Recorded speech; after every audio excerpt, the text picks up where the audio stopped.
Welcome back to the maintenance log, where I'm kind of documenting my pivot from being a mechanic to being a pilot, and hopefully to do that with zero debt. I've made a couple other videos about the process that I'm going through and the reasoning behind it, but today I decided to kind of go in a little different direction. I realize some people may watch these or might be looking around YouTube and thinking about why they should get into aviation, or thinking about maybe if that's a good fit for them. And they might be interested in piloting, but maybe that doesn't seem like something that's financially possible for them, or just a similar situation to what I was in whenever I was getting into aviation back in 2009. Anyway, I just wanted to shed a little bit of light on that topic and point out that there are a lot of opportunities coming through in aviation in general, in the airlines, in the corporate jet area, in general aviation, and that's pilots, mechanics, and everything combined. Today, I think I'm going to focus on kind of putting together, an outline that maybe if you don't want to go to a four-year university and rack up a bunch of student loan debt to get a degree, and you're thinking maybe you want to be more of a blue collar, but maybe building houses and construction isn't the most exciting to you, and you're interested in aviation at all, well, this video would be for you.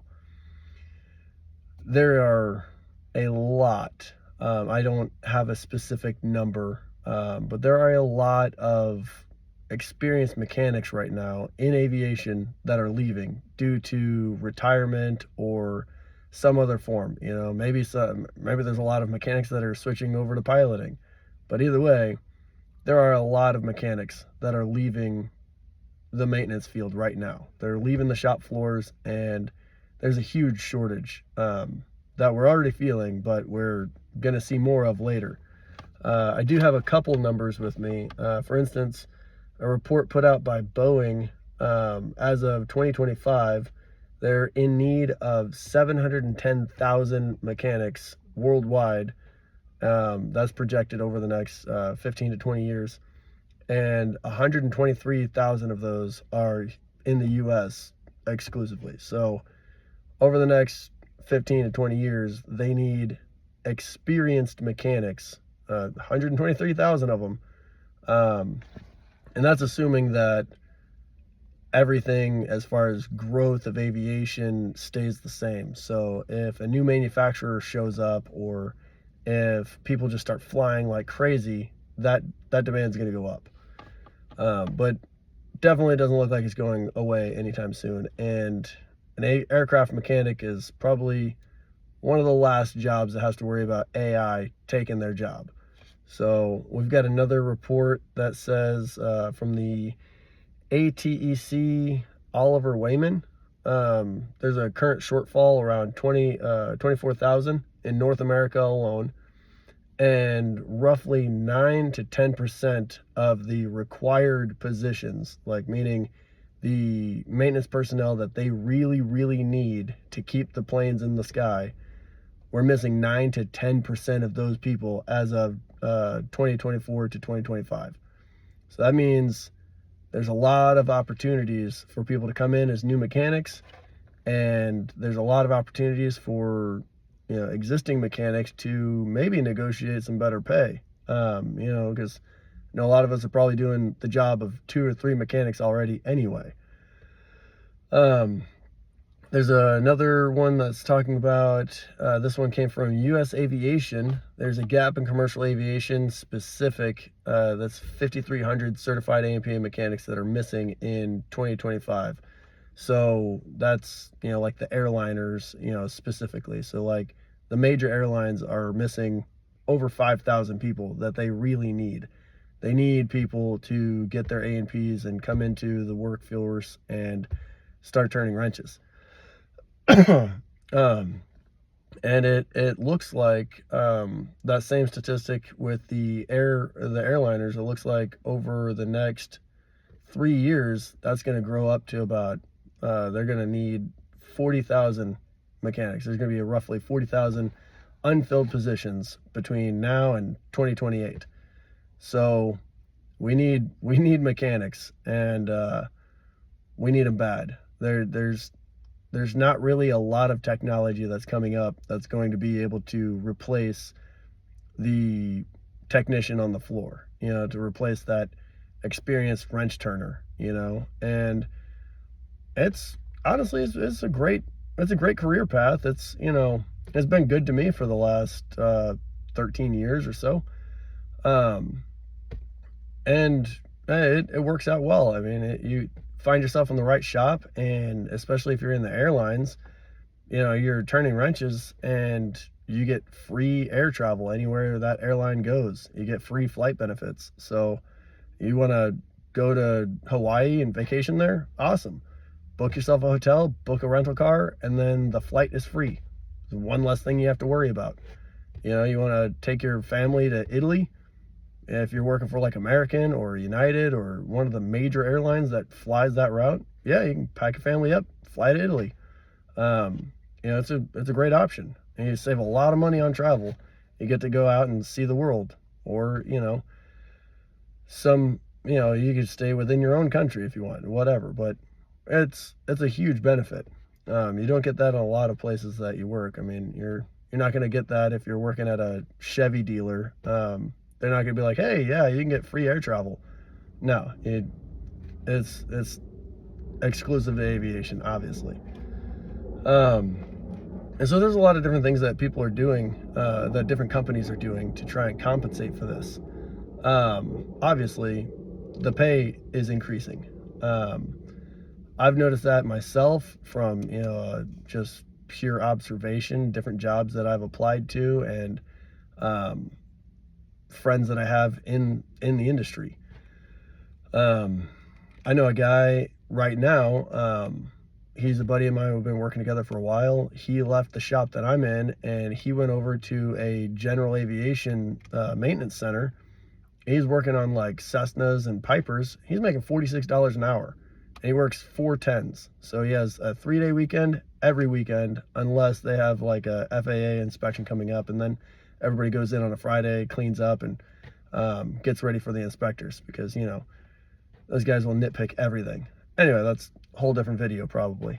But there's a pay increase, and according to the Bureau of Labor Statistics, in 2024, AMT for major airlines were starting at roughly $24 to $31 an hour. And then they noticed that their mechanics that had been working for 5 to 10 years of experience are earning between $38 and $50 an hour. And 10 years or more were earning between $46 and $62 an hour. That's significant cash, and a lot of that you do get overtime, and you get time and a half pay. And in some places that I've worked, I used to work at Spirit Aerosystems up in Tulsa, working on the Gulfstream 650 wings. And they ran it to, you got time and a half, but if you worked a Sunday, your 7th day in a row, you got double time. And that was pretty awesome, because you could rack up, even at a lower hourly rate, because this was back in 2011, at a lower hourly rate, you could still earn quite a lot with the amount of overtime that they were working in that particular shop. And with today's pay and with the airlines, yeah, you'd still get the opportunity for overtime. And a lot of times they'll give you a shift differential. So they'll pay you extra to work on night shift or work on graveyards or whatever. So it's pretty sweet. It's a pretty sweet gig, considering you don't have to go to college for 4 or 6 years and do all this other stuff. I mean, some people just really don't want to be in an office setting, myself included. I never wanted to be in an office. So I didn't really care to go and get a 4-year degree and do all that extra stuff. I just figured I'd go straight to work. and it's been working out for me so far. But we've got some other things that they're doing. It used to be everybody wanted like 3 years of experience. They wanted some kind of experience, and I've seen a lot of that going away, personally, as well as some of the statistics I'm looking at. But I see a lot of people that are, or a lot of shops anyway, they're offering more mentorships. They're doing on-the-job training folders where you just document everything that you're doing, and essentially you can go into a company like AAR, for instance, is the second largest MRO on the planet. MRO stands for maintenance, repair, and overhaul. So a company like AAR will do the maintenance for airlines like, for instance, in Oklahoma City, AAR does the maintenance. It's where all the heavy maintenance for Alaska Airlines, and I think Allegiant Airlines is still out there. And they do all the heavy maintenance for them. And so at a place like that, you can come in as what's called a repairman, and you get a repairman certificate where you're working under the MRO's repair station certificate. And you can come out and work for somebody like an MRO, making decent money.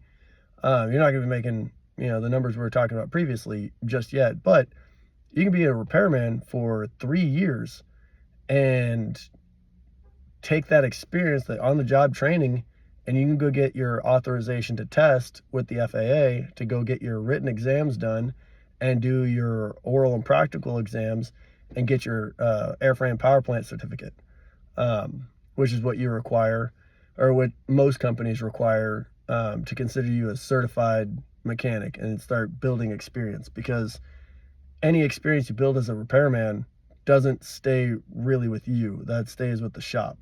But as an A&P, that experience can transition with you. And then after 3 years of being A&P, airframe power plant technician, you can get your inspection authorization add-on to that, which comes with a lot more opportunities and a lot more headaches, but definitely a lot more pay advancements. You have more negotiating ability with potential employers.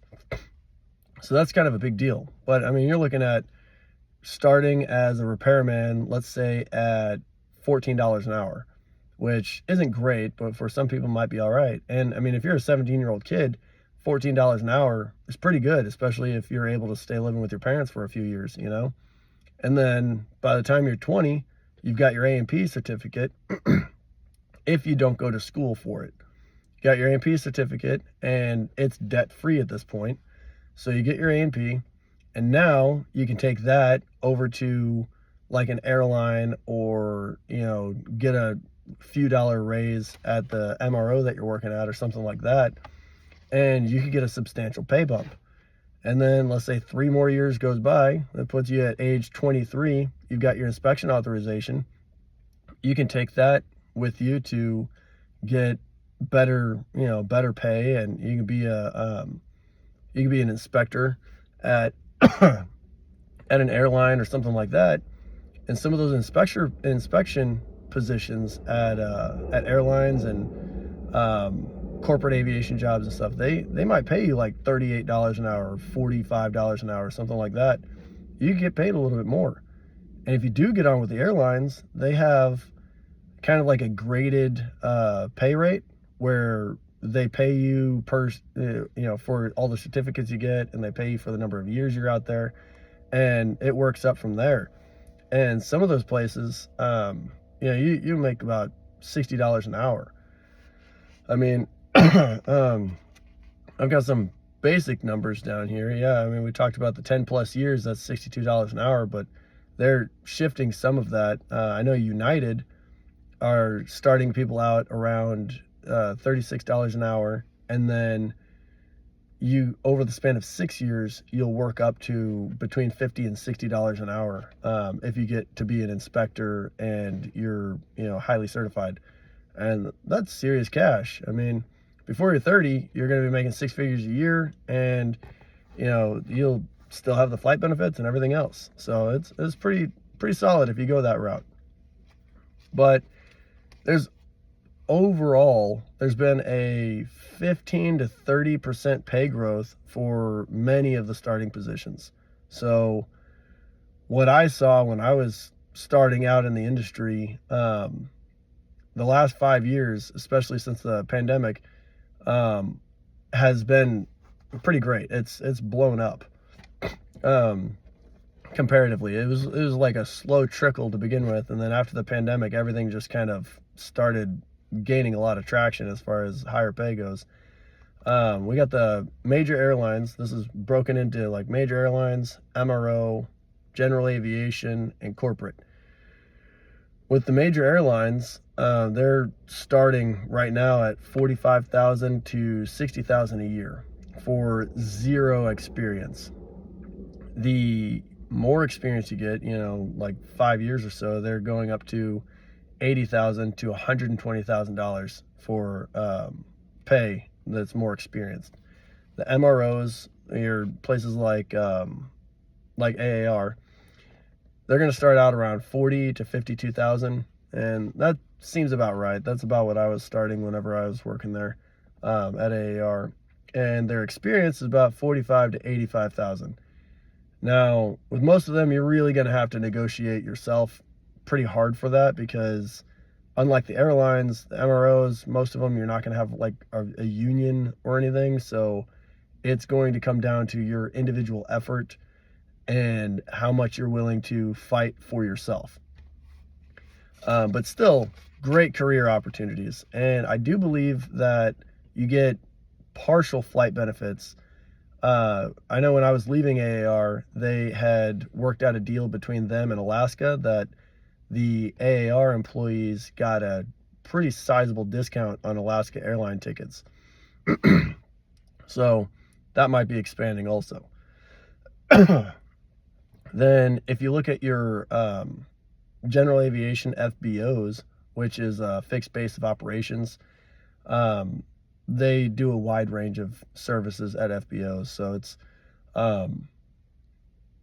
it's kind of like a general purpose thing. But if we're looking at FBOs for small piston aircraft like your Cessnas, your Pipers, Moonies, that kind of stuff, they're usually starting out at 55,000 to 60,000 a year. That's pretty consistent with what I've seen in person. I have a lot of contacts at smaller airports in my local area. That seems about right. More experienced mechanics are between 45 and 75,000 annual salary at that same general aviation FBO. That seems about right. There's a lot of variables in general aviation that can make or break your salary range. Because I know some people in general aviation that are making way more than what these numbers are saying, but those are kind of few and far between. This 45,000, 75,000 for experience seems about right. And then you've got your corporate or business FBO. So those are going to be your Part 135, corporate jet, business jet, private jet, just light jet operations. And those are going to be kind of like a mid-range. So they're going to be starting you out roughly 55,000 to 65,000 a year. And then your experienced mechanics at those facilities will be about 60 to like 65 to 85,000 a year. For more experienced people on the light jet side of things. And again, that's super variable. I know that, that's just a regular mechanic. If you build up some inspection experience and you go in and maybe work yourself up to like a director of quality, or if you work all the way up to a director of maintenance, there'll be significantly more pay for that. But, that puts you in a pretty solid ballpark. Now, there's a lot of videos out there talking about, the pilot shortage and what we're doing with all that. And there's several really good avenues you can look for that information. But I really wanted to spend this video talking about the maintenance side of things specifically, because when people think aviation, obviously they think of the pilots, but pilots need heroes too, and so that's why mechanics are here, to make sure that they always have somebody to look up to, and we take good care of the aircraft, and we make sure they don't fall asleep and fall out of the sky. Everything works as it should. And then when those pilots want to feel more important, they write some nonsense in a book, and we make it better for them. But anywho, I just wanted to shed some light on the situation for what the maintenance industry is looking like. And even though I'm trying to transition from being a mechanic to a pilot, I still enjoy being a mechanic, and I still intend on being a mechanic even after I get my flight hours and all that.